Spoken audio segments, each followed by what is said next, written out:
Hoje eu vou te ensinar os segredos de um consórcio lucrativo. Vem comigo para essa aula.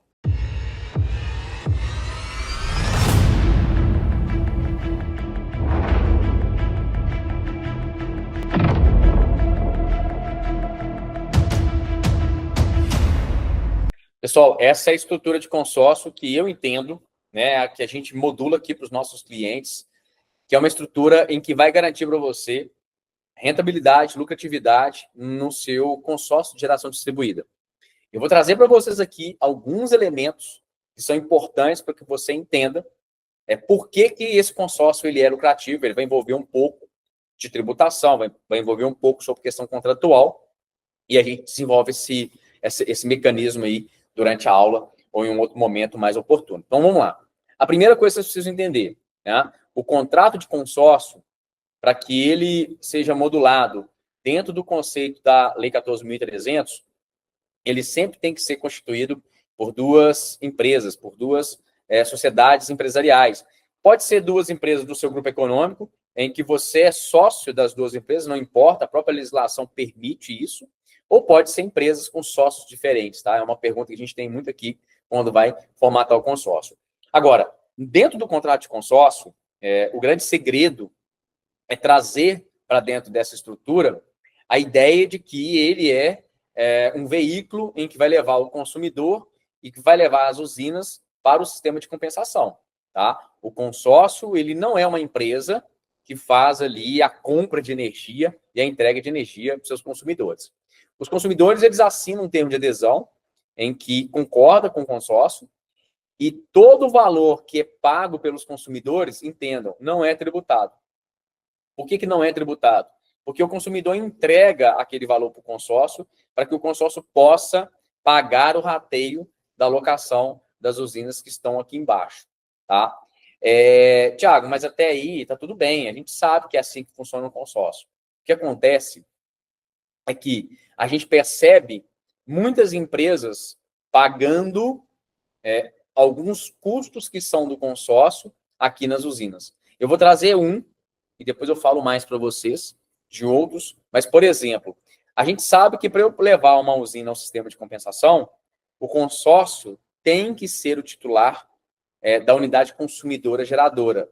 Para que ele seja o titular, ele que tem que ser o locatário no contrato de locação do terreno aonde a usina está sendo instalada.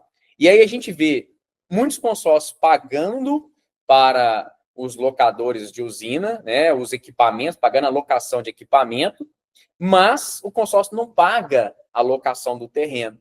Quem está pagando a locação do terreno é o próprio dono da SPE, o dono do ativo.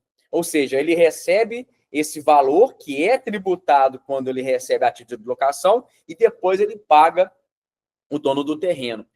Então, esse terreno pode ser pago diretamente pelo consórcio, de forma que, como esse valor aqui ele não é tributado, quando ele entra no consórcio e eu pago essa despesa, sobra para cá um valor que é literalmente a locação do equipamento. E aí a tributação no final, no resultado final, ela é menor quando a gente faz ali a DRE do projeto como um todo. Existem inúmeras outras despesas que o consórcio pode pagar e que não precisa ser pago para a SPE e ela não é tributada.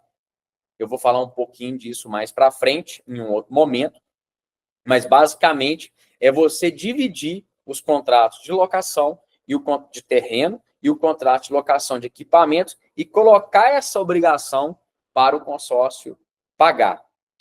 Esse é um dos pontos que certamente vai diminuir a sua tributação.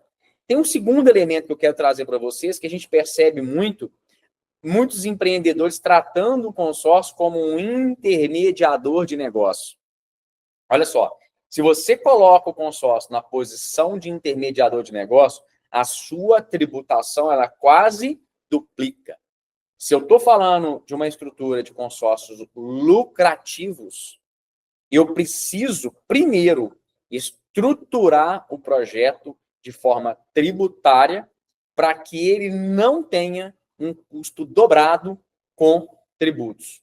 Esse é um ponto essencial aqui no nosso projeto de consórcio lucrativo.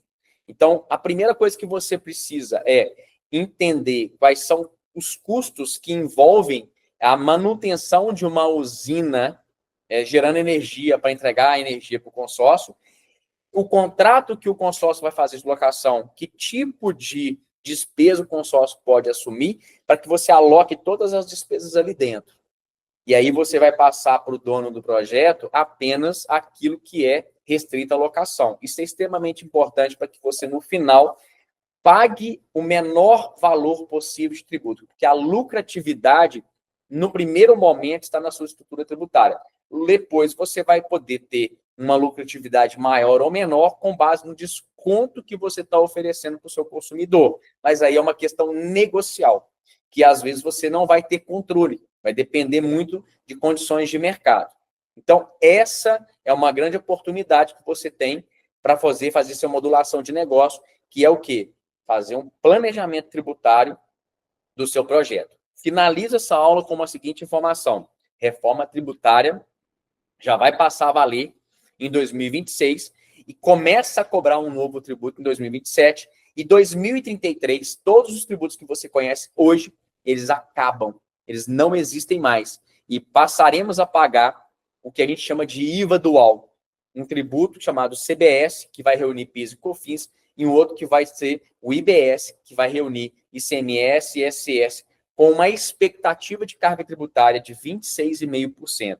Ou seja, ao fazer o seu projeto para 25, 30 anos, tem que considerar que a partir de 2033, a tributação não é mais do lucro real ou presumido que temos hoje, mas sim a tributação do novo modelo tributário que nós vamos ter aqui no Brasil. Então, fiquem atentos a isso para que você não comprometa a lucratividade do seu projeto.